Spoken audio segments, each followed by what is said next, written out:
Well, here we are, streaming.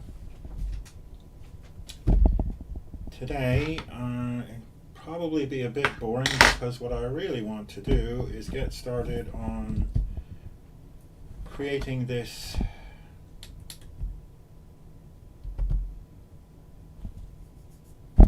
Motorola, well, it's not actually a Motorola, it's a M68K CPU, but it's effectively a Motorola clone, and I need to do some wiring, so we'll start with a little bit of boring wiring. So hopefully you, if you're watching this later, nobody's joined the chat yet, if you're watching this later, be interesting. This is a Mega 168 microprocessor which I used on, but I have taken apart most of this because I need this board, because actually this isn't going to be big enough. I'm going to need to put some glue chips in here. So the glue chips are basically, I need things that fit. I need things that like AND gates and OR gates and things like that, because basically when I read from the ROM or the RAM, I need to know and flip between them, but they all use the same address bus. So I'm going to need some logic, and then not just that, there's also the I don't have it to hand, there's also going to be another chip which is the UART, for example, and they all use the same address bus, and so I'm going to need some sort of logic chips that say, you know, if this and that, then it's this chip, if it's this or this one, then it's that chip, you know, etc. So hopefully over time this will all make sense, but at the moment I've got this, and basically what I need to do is I need to make a whole load of wires. So I'm going to just set myself up a little template here,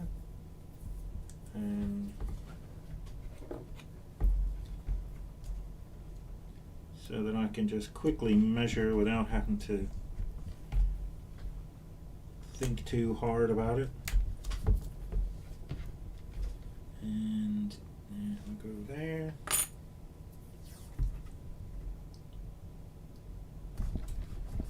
So that's the size of those chips. And let me just get one of these. Let's put that there.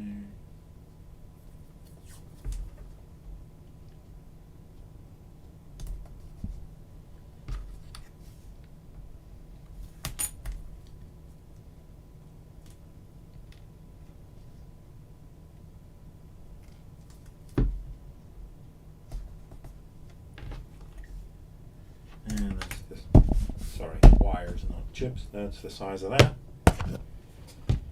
So I need 1, 2, 3, 4, 5, 6, 7, 8, 9, 10 of these.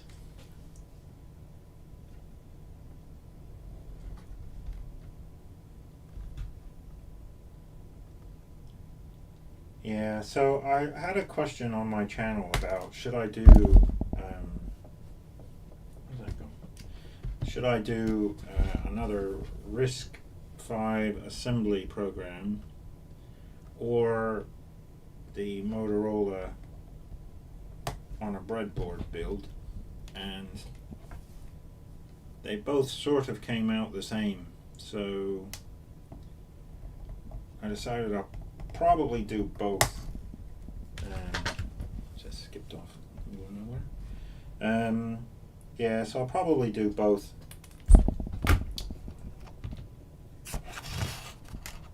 At some point.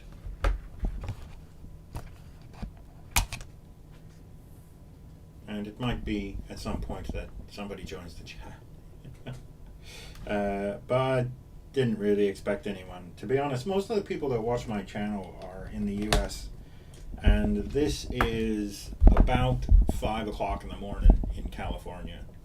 So I don't really expect people to get up at 5 a.m. just to watch me cutting wires.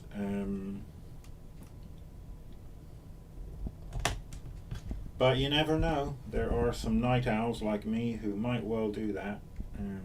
Just get up early and start watching some guy cut wires on YouTube. Stranger things have happened, I suppose.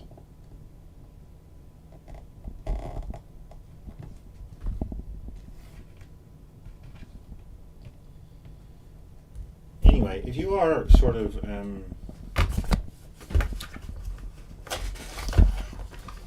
into electronics and things, and if you've done this sort of thing before, I would be interested in opinions in the comments, when this goes out after it's live, or even if somebody joins. Because I've got this issue with, I did this already because I've got more than one of these CPUs, and I've done this before, right? So I've got this thing, which is the same CPU, but I've set it up to do free running. But what I've done is I've got, you can't really see it. I've got a data bus and an address bus. Now the snag with this thing is that, the bin eater thing, he's dealing with a 6502, which is an 8-bit, which is great, so you get 8 lines in and out. But this monstrosity here, this thing is 32 bits, so I'm going to 32 wires, and it gets a bit messy, it gets quite messy. So I wired these things up to use as a bus, and I don't know whether to use them here on this new one, or to just carry on with this as it is and put the the AND gates and all that sort of stuff in here and just carry on using these, or move this over to there and then just not use these wires but actually these sort of wires.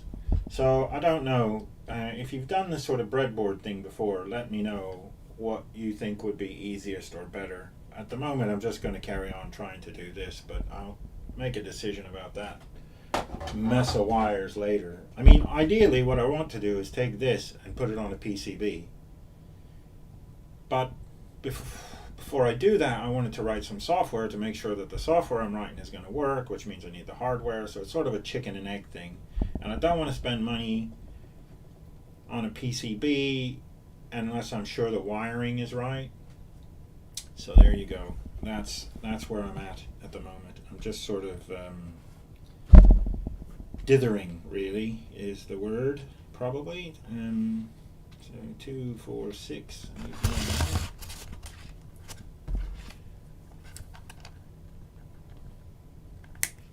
So yeah, so as far as the channel goes, I've basically been humming it on about what I should do.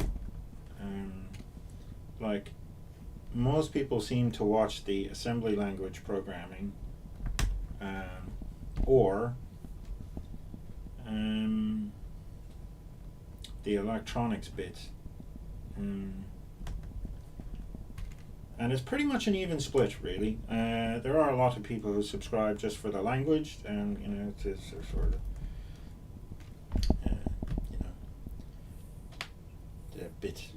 the few videos where I speak in French or whatever, or give language learning advice. I'm certainly not a YouTube polyglot by any stretch of the imagination, so yeah, that's never going to happen.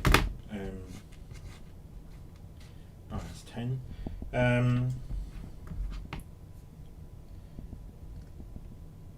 But I have learned a fair few amount of languages, well, sort of 2 to an advanced level, French and Italian, and I'm currently doing Korean. I learned a bit of Mandarin,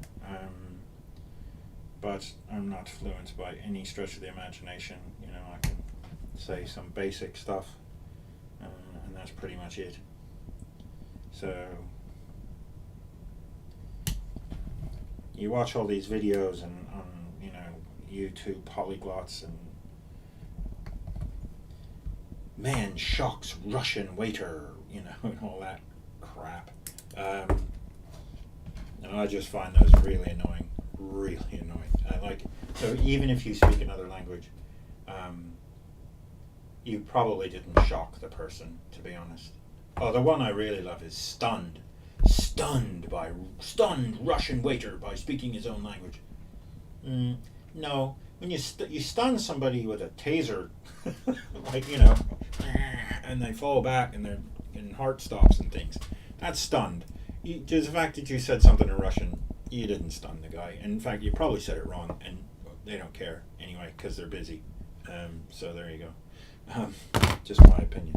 Right. Well, I got enough of this sort of red, so I'm going to do some of these here. Now I know people are going to say, "Oh my God, that's dangerous. Why are you using an open blade? You can use all kinds of stuff to do that." And in fact, I do. I could. I've got this thing. So I could just strip the wire with the wire strippers, probably just as easy. But the problem is it does bend it, like these ones anyway. And then, so I've used these before, and I invariably seem to cut through the cable. So often as not, it's just as easy to just take the razor and roll it along and cut the thing and be done with it. So that's what I'm going to do. And it's a bit therapeutic zen thing going there. I just really find it sort of relaxing just to sit in the evening and chop wires like this. There's absolutely nothing better than just sit in the quiet or maybe listening to some music and doing this for wires, which a bit boring, but there you go.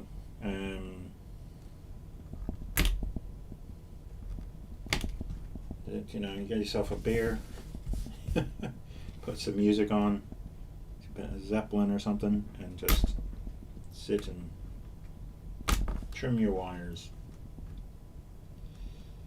So that's pretty much it. I don't know how long I'm going to carry on doing this, or obviously people don't really plan to come at 4 and 5 in the morning and watch this.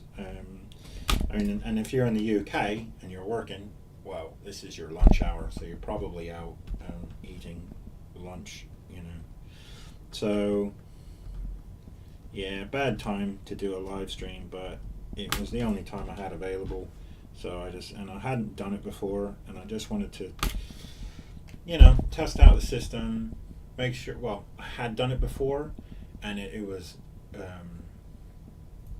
not the greatest stream ever made, but it was a live stream. But I just wanted to double check the system. And the other thing I did is I wanted to set up sort of multiple cameras. So I 3D printed this thing here, which you can kind of see, and that works out pretty well. So then I can put a webcam on there, and I've got another webcam obviously pointing at me, and so you can see what I'm doing down here, and you can see my face.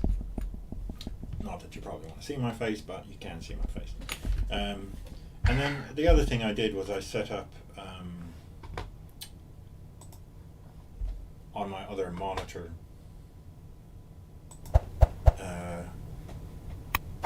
because when I start wiring this up, I want to see the pin connection. So I've got the actual PDF for this datasheet there, so I can look at it.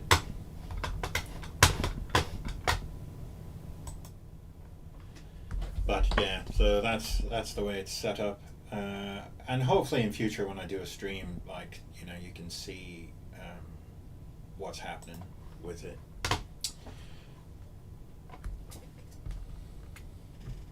but that is good. Yeah, so if I do another stream, I might, I don't know, probably do it at a different time, because obviously, you know, when people are at lunch or it's 5 in the morning, most people aren't going to watch. I suppose if you were in Korea, you would be able to watch this, and it's you know, it's in your sort of evening, so it's not so bad. But I'm not speaking Korean, so probably not that great. I've just worked out that you're all sort of watching my head pop up and down. See the baldness in my head. So that'll be great later. When I watch this back, I can say, oh, crikey, I'm really going bald. I'm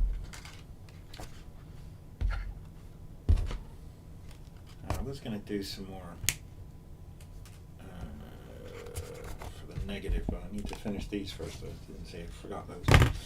Right. So, what else can I say? Like, the channel's doing pretty good, actually. You know, I'm quite pleased. There's a lot of subscriptions in the last month or two, and I think that's because I've basically tried to do, or have done, a video every day for December and, well, November, December, and January. So for 3 months I did a video pretty much every day, and I got a fair amount of subscribers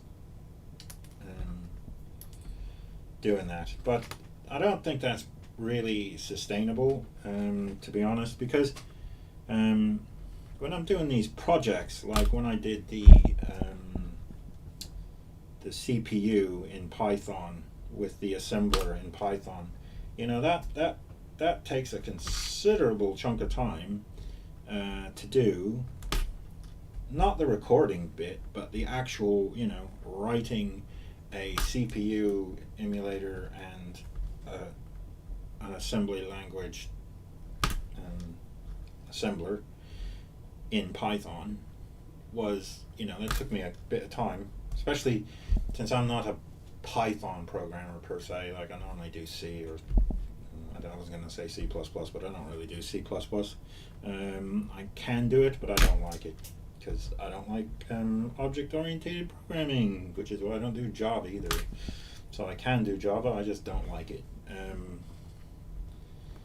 And anyway, so what I was going to say there is, like, one of the projects that I was thinking about doing is something in Rust assembler, and writing something like a more significant program than I have to date. But obviously that's going to take a long time to do. So, you know, you can't really be posting every day when actually you haven't really got much to show, since you haven't really done much, because all you've done is written a few functions or whatever. So that is, you know, programming is not a sort of a team sport, and it can be a bit boring, to be honest. So there we go. So anyway, so what I was thinking was the frequency of the things on the channel is probably going to come down a bit, although I can do more of the language stuff and the maths thing, because although I need to do some research into that and before I present it and do stuff, it is easier to come up with something to do and to present than when you have to write an entire program in whatever language, you know, C or assembly or whatever. Anyway, the assembly language thing, I was thinking about, not a game, I was thinking about doing something with maybe ncurses. Like, you could do a file manager or things like that, but if anybody has any ideas, let me know. Because I got the, you know, obviously the ncurses library is easy to install on a Linux Rust virtual machine, which I've been using to do the Rust program, RISC programming. And so if you have any ideas about that, let me know. I'd be more than happy to hear your ideas about what I should write. Um, I did think about a game like Pong, something simple but not trivial, using SDL library. But I don't really want to write a game per se. So I thought maybe some form of utility would be more useful. Maybe a calculator or something like that, or anything. I don't know. I'm still thinking. So if you got any ideas, chuck them at me. I'm more than happy to listen. But that's one of the reasons that I started with this, as opposed to the RISC-V programming project, because I've got all this stuff, and I don't really need to know much about this more than what I already know. Like, I already know, having done the free running CPU and all that, what I would need to do. The advantage of this also is that there is a lot of assembly language that's going to have to be done, but I'm going to have to learn it. So once I get something working, then I want to write an assembly bootloader for this Motorola, because I basically want to boot into a serial port. Now the other thing that I've got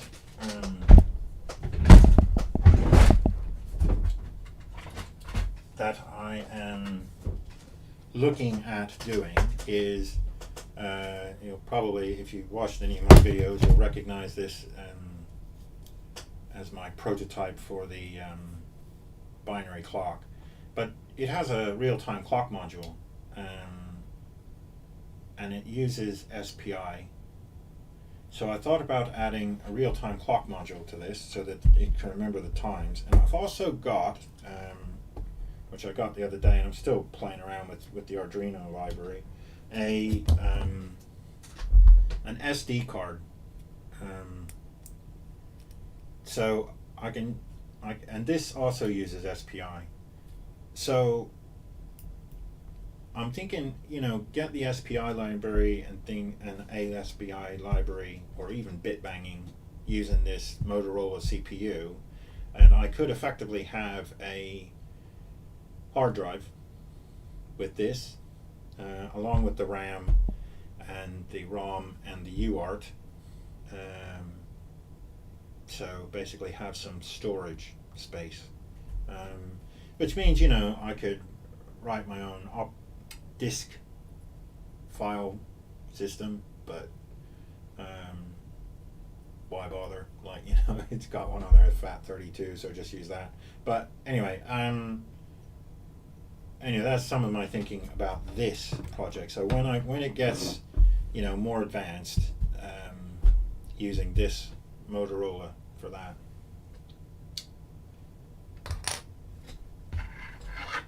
Now, yeah, so that's pretty much the channel update, really. I don't actually know which project to do. I know I want to do this Motorola thing. So even at some point, if I never ever published it, or I quit YouTube or whatever, at some point in the future, I'm going to take this thing and I'm going to write a bootloader for it, and I'm going to basically make myself a sort of a homebrew computer. I know people have run Linux on a Motorola CPU. That is a thing. Oh, that's good timing. So that is a thing. People have done that. I don't plan on doing that. So I'd rather write my own sort of bootloader, and then just run programs via input into a serial port, maybe store the assembly or a program, the binary on a SD card, etc., etc. So there is that. And then one of the other things I thought about doing was taking. I've got a whole rows of these Mega 186Ps, which are basically sort of a step down from the 3 to 8Ps that are on a Nano or an Arduino chip. It just has a little bit less memory. So I did think about, I saw a really interesting video of a guy who used microcontrollers to make a computer. So he literally made a computer out of microcontrollers. And I'm thinking that is a cool project. And I've got a whole load of these things, an absolute ton of them. And you know, so I could use one for graphics. I could use one as a serial UART communicator. I could use one as the CPU, or one portion of the CPU, and another as the ALU portion of the CPU. So you know, lots of ideas, but all of these will take time. You know, and you can't sort of video it. And if you do it and then you video it, then you only put out a video every month or two. So that's why I'm saying, I mean, I suspect that the amount of the frequency of the videos is going to have to come down a bit, because there's just no way I could do it. I mean, when I did this in November and December, I had already done maybe 50% of those projects that I showed, so I was already sort of halfway through. Yeah, so I was already more than halfway through that, so it was easy enough for me to video what I had done, and some of the projects were quite small, so you know, if the project's small, then it's easier to do.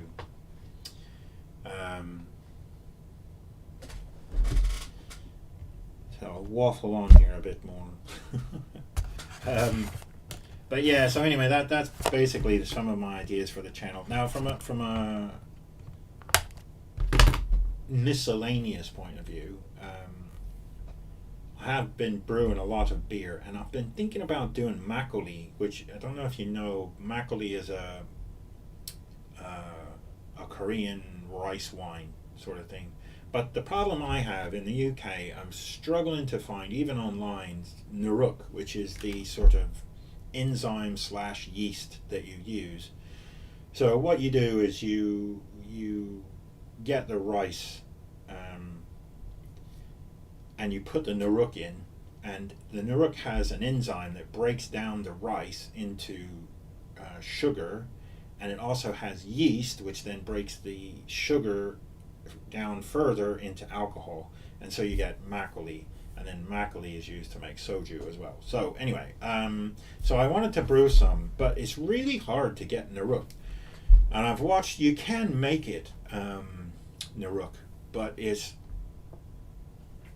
you kind of have to do it in the summertime.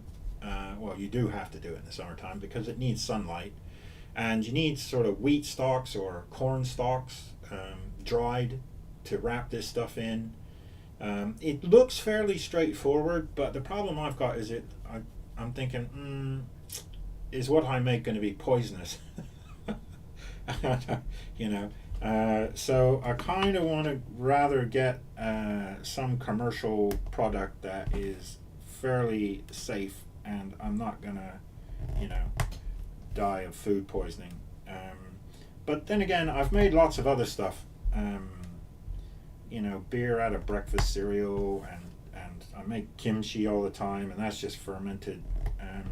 And I've never sort of had any stomach issues or problems with that. So I might go ahead and try the Naruk thing, but it does take like 3 months in the summer. You have to sort of, you start out and you make this sort of a paste with wheat and water, and you make this sort of a paste, and then you wrap that all in dried corn stalks or wheat stalks or something, and then you let that sit in the sunlight. You know, you keep it dry and you put it in the sun and you let it dry out, and it looks like a bit of a faff, to be honest.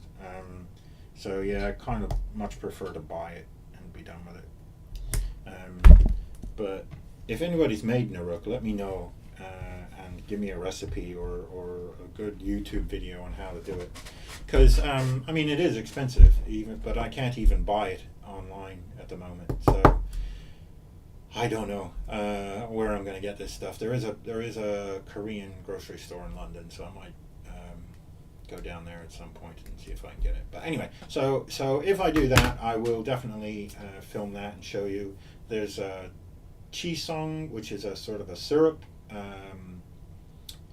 which looks quite good, and it's relatively simple to do. And I thought I might do that and film that and see if anybody's interested in it. So basically, I mean, the channel really isn't dedicated to computers, and it's not dedicated to language learning or programming or any of that sort of stuff. It's just the things that I'm interested in. Now, I know that's never going to get me a bazillion subscribers, but if the Venn diagram of your interests and my interests overlap, then there's a good chance that you'll be a subscriber. So that's my theory anyway. So we just waffle on a bit more. I don't know. I had a few questions. I tried to answer why did I learn assembly language and things like that in one of my videos because somebody asked. But most of the stuff that I'm doing on this channel, I am not an expert in any of this by any stretch of the imagination. Now, I've done a lot. I've got a fair few amount of skills, and I've worked in IT for a long time. But most of the stuff when you work in IT as an IT manager or programmer or whatever, you're not really doing things that interest you. You're doing things that make money for the company. So, there is no company that is going to make £1 billion cutting wires for a Motorola CPU. Maybe before, but not now. So what I do is basically things that I like to do in IT, things that interest me, and also learning languages interests me because I like talking to people. So, for example, in French, when I was learning French, I do a lot of language exchanges, and I met this lady online a long time ago, about probably 10 or 15 years ago, and I've been speaking to her every week for almost that whole entire time. And we've long since passed the point of language exchanges. We're basically just friends, and we chat every once in a while, but we just do it a little bit in French and a little bit in English. So I do a lot of language exchanges, but the point of learning a language for me is not so I can make a load of money on YouTube as a YouTube polyglot. I don't sell courses, and I don't have a method or any of that sort of stuff. For me, learning a language is just to communicate with people and meet people and talk to them. So, it's interesting to speak to this lady about her life in France and what she does for work and all that sort of stuff. And, and I speak to people in, trying to learn Korean. So I have a go at Korean. I brutally mutilate their language, and they tolerate it and speak to me in English. But yeah, it's interesting to meet people, diverse cultures, people from other places. And that's what really makes me want to learn a language. And so if you tune into the channel for the whole YouTube polyglot language learning advice thing, if you come to my channel, I'm just going to show you the things I found to learn a language, the things that have been recommended to me, and the things that I thought worked for me. I do have a language forum, so if you're interested, because I'm an IT guy, I run this language forum, and there's like 10,000 users. I think 9 9,000 something last time I looked. And these are all people who are learning languages, and they all have good advice, and they give good links to resources and all that sort of stuff. So if you're into learning languages, or you're thinking about learning languages, have a look at forum.language-learners.org, and check it out. You will enjoy it. There's a lot of great people there. Amazing amounts of advice. We have a thing called a master list of resources that show you where you can get resources to learn French or German or Italian, or I think the last time I looked there was about 120 languages on our master list of, where you can get resources for Irish and Cornish and Tibetan, or pretty much anything you want, really, and certainly all of the major FIGS language: French, Italian, German, Spanish. You can certainly get all of those.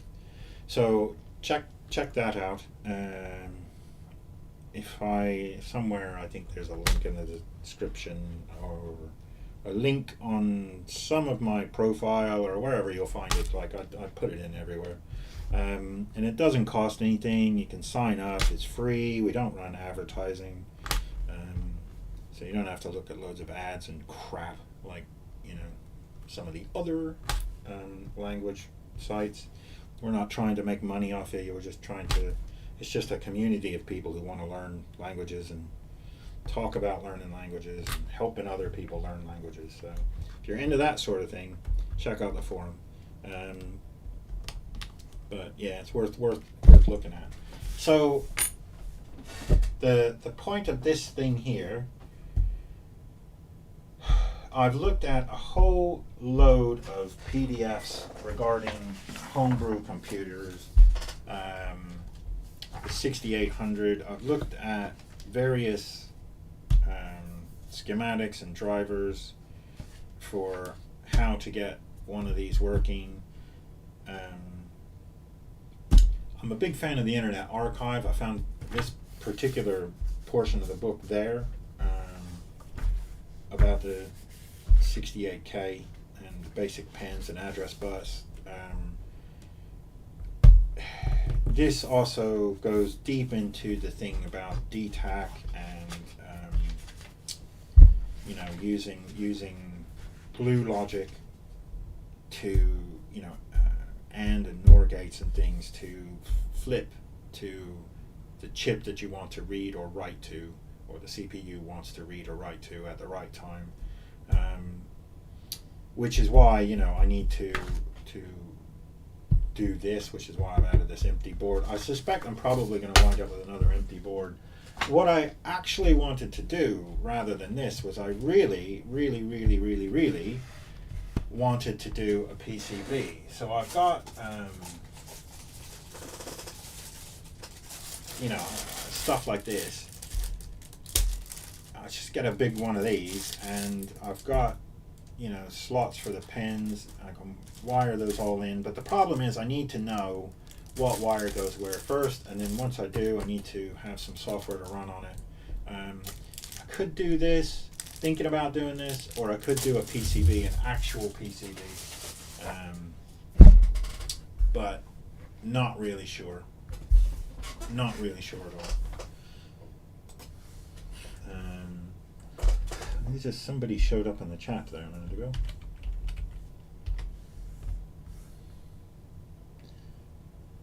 And they seem to have disappeared. Okay, if you were in the chat and I missed you, I'm sorry. I apologize profusely. I wasn't paying attention. I was waffling on a bit. So, any advice or that you think would be useful for this setup, I obviously will welcome it with open arms. I'm quite happy to take advice from any viewer, because it's, as I say, I'm not an expert in all of this stuff. If you're here looking for tutorials about how to do it, you probably come to the wrong place, because what I'm doing is just doing it, and seeing if it works, and then if it does work, I tell people how I did it, and if it doesn't work, I tell people where I went wrong. So if you're okay with that, then this is the place for you. I've got a fair few of these things planned, projects, but as I say, it's going to be difficult for me to publish frequently when I've got such a long lead time to do any of these massive projects. Now I could do obviously smaller, simpler projects, which I could put out more frequently, but there's lots of people doing that, and I don't know if I'm really adding any value to anyone, and it doesn't really interest me to do little simple things, because honestly I'm doing this more for myself than for the viewers. Sorry, but it's just it helps me to learn stuff that I want to learn and things that I'm interested in. So that's just how I roll. Unfortunately. So if you want me to do some other project or something that you're interested in that you think might interest me, let me know. Stick them in the comments. I'm always reading the comments. I always try and reply to people whenever possible. And it's pretty much always possible. So I always try and talk to people and get back to them when they ask questions, about how I did something or what resources I used or where I got X, Y, and Z. Always happy to help where I can. And if you have something that you want to see a video about and I know about it or I can research it, then I'm quite happy to do that as well, to sort of show it to more than one person, get more people involved. But yeah, so that's pretty much the only update I've got. And if it was you in the comments and I missed you, I apologize again. I'll try to pay more attention to the chat window, because somebody sort of came and went. I'm not really au fait with these streams yet. This is like the second one, and the first one was like a 10-minute. Is this even possible to connect this software to the YouTube channel? And so that's what I did. So there you go. Look, hey, got all of the negative wired up, and then we can now start on the positive. So yeah, this is the first sort of step, is getting power to the whole thing. And I know it's a bit boring to watch, but it's quite therapeutic to do. Just cut these little wires and fit them in. If you're at all interested in this type of breadboarding, I would highly recommend it. It's very therapeutic. It's very sort of comforting. You just sort of sit there and cut up the wires and just go for it. So if you're into that sort of thing, or you think you might be into that sort of thing, I say go for it, because it is quite fun. And as I say, you can just sit here and listen to music and cut up the little wires, and at the end of it you see something useful out of it. When I did my 8-bit CPU, it was during the lockdown, and honestly it just kept me busy the whole time. I've broken a pin, so this happens to me a lot. Like the pin breaks off in the breadboard, and you see that, so it's only got one leg. And so I bought these things, which what do they call them? Forceps. Anyway, really useful to get the tiny little thing out. I'm going to need to put my magnifying glass somewhere.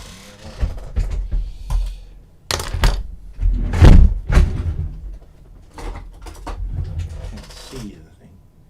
Right, move that out of the way.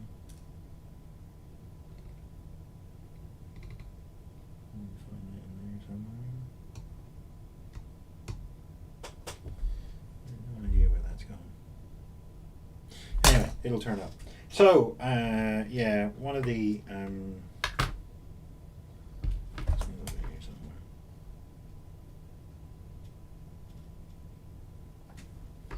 one of the more interesting pieces of kit that I bought, I'm saying quite handy to, especially when you get these little fiddly wires that fall off and yeah.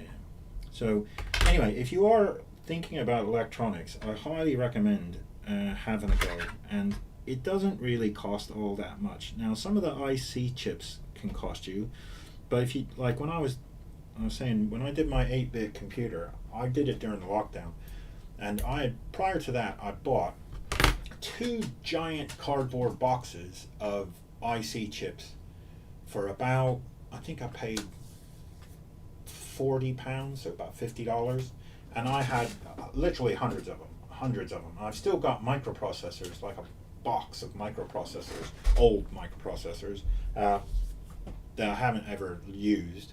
I resold a load of them on eBay. Like I had probably 300 EEPROMs to use, and I've still got loads. So anyway, the thing is, people buy these ICs in order to melt them down to get the gold out of them, which is kind of annoying because they're sort of ruining the ICs. But because people are effectively selling them as trash, to recycle, you can get them quite cheap as a job lot, right? So you just get a big job lot of these things.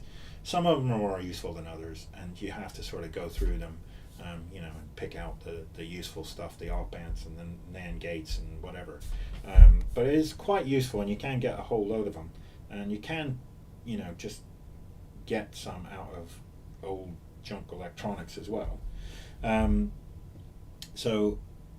But it is a nice hobby. It keeps you out of trouble. It's indoors. You don't have to go out in the pouring rain. It's not like camping. So it's pretty good in that sense. So if you're even slightly interested, have a go. It's well worth doing. I find it really, really therapeutic and really helpful to my sort of mental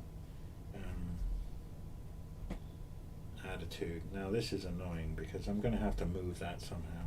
That's not going to work. Something's got to give, and I reckon it should be this. Right.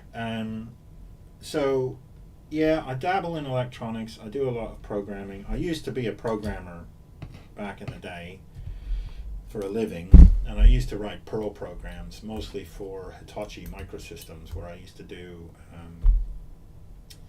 I also wrote TCL/TK programs, which nobody knows about anymore. Most people know about the TK bit because that's been ported to Python.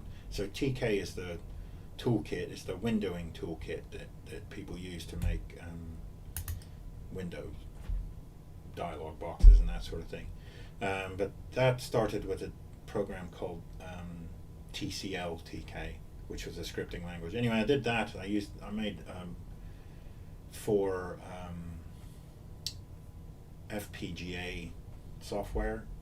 Anyway, so Hitachi designed chips, and obviously I wrote software to help with chip design and things like that. Sort of a glue type programs, things like to assist the chip designer in testing and all of that sort of good stuff. So that's what I did. I don't do that anymore for a living. I'm sort of IT, head of IT, CIO, IT director roles, which means you never actually get to do anything with your hands or programming wise, or you tend to do a lot of Excel spreadsheets and budgeting rather than programming. not as interesting as well. It is interesting, but it's not what I entered the IT game to do. But there you go. So what else can I talk about? Any ideas or anything anybody wants to know? As I say, just leave them in the comments. Let me know what you want me to tell you or talk about or show you, or projects you want me to work on, or anything like that. I'm quite happy to work through that with you.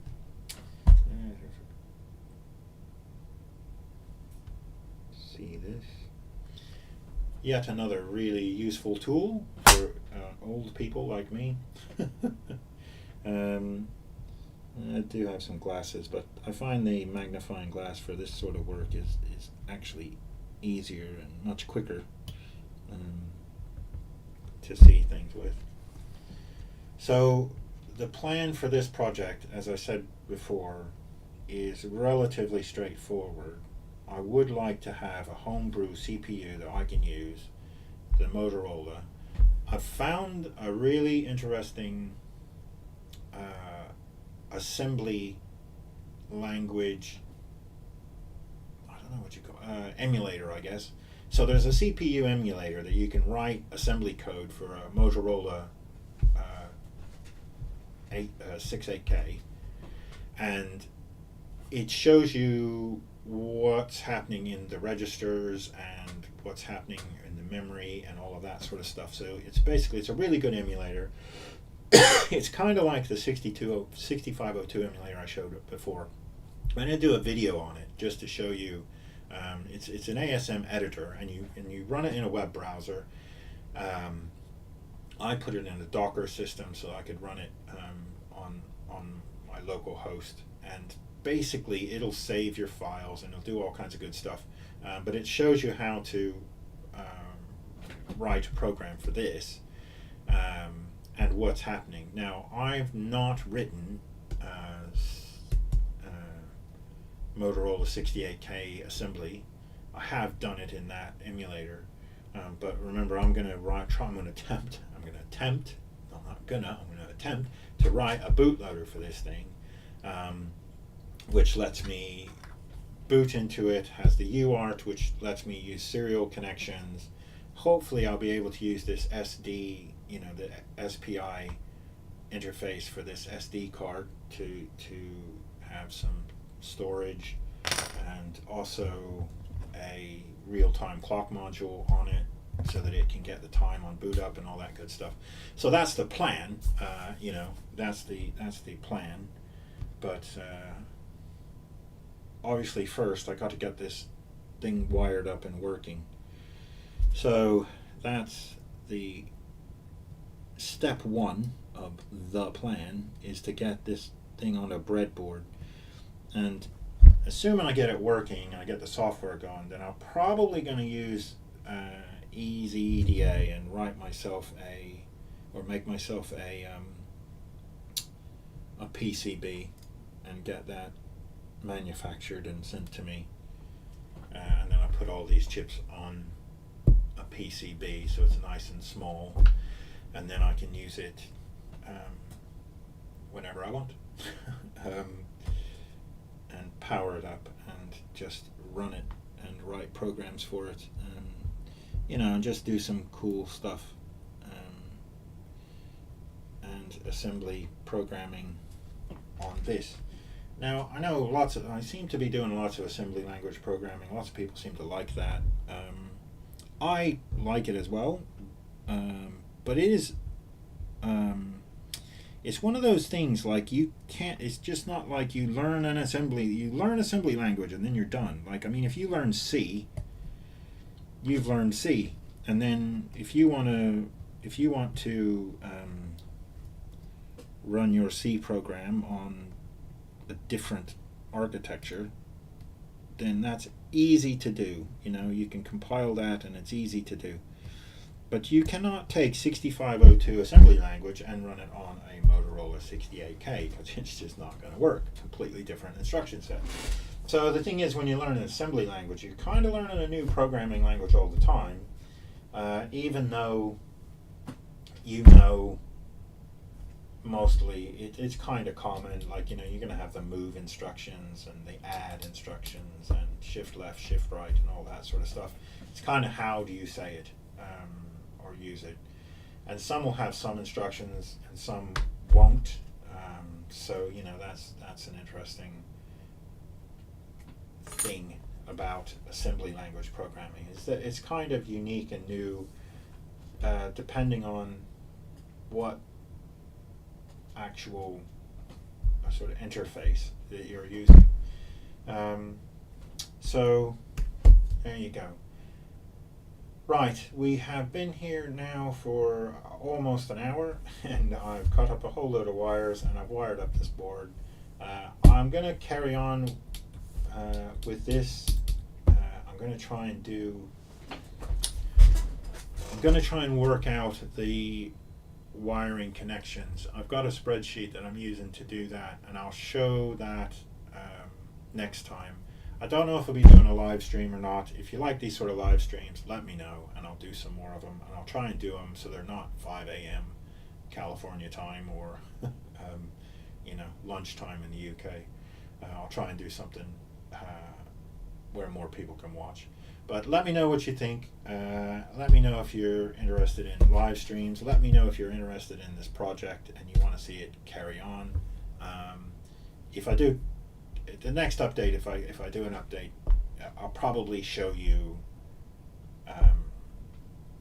in a video, not a live stream, and a bit more progression here, and then I can show you the wiring connections and the spreadsheet where I've trying to work out all of the connections and the logic gates and all of that good stuff, and maybe a schematic, and for possibly doing a PCB. But anyway, there we go. I thank you for showing up, and I'm sorry I missed you in that chat earlier, but hopefully you'll forgive me.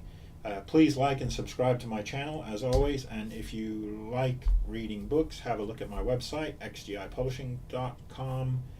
You might like some of my books. So that's it for me today. Thanks a lot, and I'll see you soon. Bye bye.